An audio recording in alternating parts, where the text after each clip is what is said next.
আজকে এত মজাদার একটা শর্মা বানাইছি গাইসের ঘরে গাইসেরা, তোমরা যদি এটা একবার বানায় খাও জীবনে যত ভন্ডামি করছো সব ভুলা যাইবা। তো চলো গাইস, তোমাদের এই নাড়ুস নুডুস শর্মার রেসিপিটা দিয়ে দেই। নাড়ুস নুডুস শর্মা বানানোর লেগে আমাদের দরকার নাড়ুস নুডুস চিকেন, মানে হলো হাড্ডি ছাড়া চিকেনের যে পিস গুলো থাকে ওগুলা। আব্বু মুরগি আনছে, তো আম্মু আবার কাটা ছিল, ওইখান থেকে আমি দুইটা পিস চাই আনছি যে দাও একটা নতুন রেসিপি বানামু। নতুনের কিছু নাই, আমি আবার মাঝে মধ্যে বানাই বাসায়। তো যাই হোক গাইস, এখানে আমি দিয়ে দিলাম চিকেনটা আমরা এখন ম্যারিনেট করে নিব। তোমাদের উম্মে আপুর কথা মানে উল্টাপাল্টা কথা, মানে মুখের মধ্যে সোজা কথা আহে না, সব উল্টাপাল্টা কথা আহে। লবণ, হলুদের গুঁড়া, মরিচের গুঁড়া, ধনিয়া গুঁড়া, একটুখানি জিরা গুঁড়া, তারপর এখানে আমি একটুখানি টমেটো সসও দিচ্ছি, দিয়ে দিচ্ছি আদা রসুন বাটা, সয়া সস, একটুখানি তেল আর হলো গোলমরিচের গুঁড়া, সবকিছু আমি দিয়ে এখানে মাংসটা সুন্দর করে ম্যারিনেট করে রেখে দিব 15 মিনিটের লেগা। তো ম্যারিনেট করার পরে তোমরা হালকা তেলেও ভাজবার পারো, কিন্তু আজকে আমি একটু হেলদি খাবার খামু। তো হেলদি খাইবার লেগে আমি টিকিউ এর এয়ার ফ্রায়ারটা নিছি। এই এয়ার ফ্রায়ারের মধ্যে তেল ছাড়াই কিন্তু সবকিছু ফ্রাই করা যায়। পিৎজা থেকে শুরু করে কেক, পুডিং, ফিশ বারবিকিউ, তারপর হলো চিকেন বারবিকিউ, মানে যা আছে সবকিছু কিন্তু এটার ভিতরে করা যায়। তো কথা কইতে কইতে এখানে কিন্তু চিকেনটা সুন্দরভাবে গ্রিল হয়ে গেছে, যেটা তোমরা দেখবারই পারতাছো। তো চিকেনটা বারবিকিউ করার সময় আমার আম্মু আবার কইতাছিল কয়েকটা ফ্রেঞ্চ ফ্রাইও ভাইজা দে, তো আমি আবার ওগুলা একটু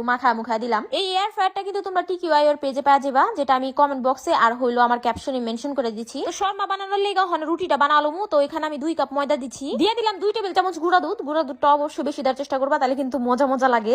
তারপরে দিয়ে দিবা পরিমাণ মতো লবণ আর 1 চা চামচ ইস্ট। এখানে আমার চামচটা একটু ছোট দেখে আমি 1.5 চামচের মতো ইস্ট দিচ্ছি, মানে সবকিছুর মধ্যে আমার একটু বেশি করা লাগবে।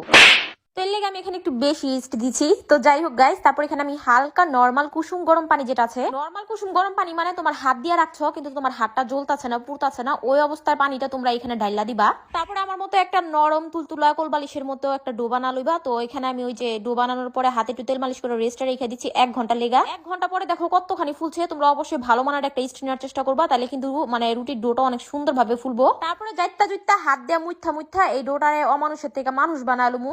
আমি আমার ছোট বোনটা কইছিলাম রুটিগুলো বানা দিবে লেগা, প্রথমে তো আস্তাক ফিরুল্লাহ মার্খা রুটি বানাইছে, মানে রুটিগুলোর চেহারা দেখলে আস্তাক ফিরুল্লাহ বাইরাইবো। এর লেগে আমার ছোট বোন ভিডিও করবার দেন, পরে যখন রুটিগুলো গোল হয়েছে তারপর কয় ভিডিও করো। কথা কইতে নরম তুলতুলা সুন্দর রুটিগুলো বানানো শেষ। এখন আমরা শর্মার জন্য ইয়াম্মি একটা সস বানা নিমু। প্রথমেই দিয়ে দিলাম মেয়োনিজ, যেটা আমি বাসায় বানাইছি, এটা রেসিপি কিন্তু অলরেডি আমার পেজে দেওয়া আছে। তারপর দিয়ে দিলাম টমেটো সস, দিয়ে দিলাম অরিগানো আর হলো একটুখানি গোলমরিচের গুঁড়া। ঝাল খাইবার চাইলে অবশ্যই চিলি ফ্লেক্সটা দিয়ে দিবা, আমি দিতাম কিন্তু আমার বাসায় চিলি ফ্লেক্সটা শেষ হয়ে গেছিল। সসটা দেখো কতটা সুন্দর হয়েছে, মানে একটা রেস্টুরেন্ট খুলে দিবার পারবা তোমরা, বুঝছো।